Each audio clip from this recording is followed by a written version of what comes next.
Hello, what's up mga loads? For today's video mga loads, magluluto pala tayo dito ng klitson kawali.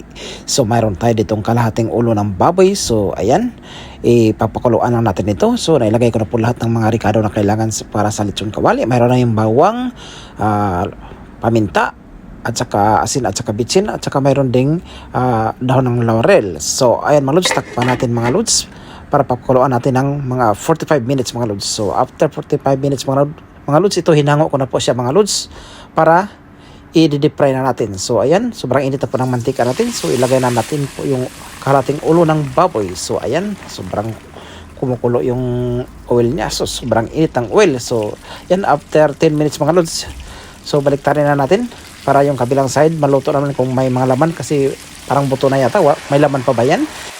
Parang wala na yata laman yung kabilang side, pero okay lang yan.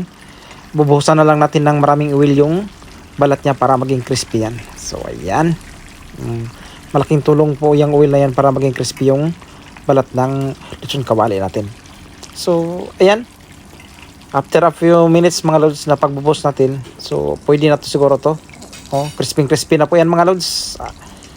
Nakakatakam na po mga loads. Sarap na dito pakpakin.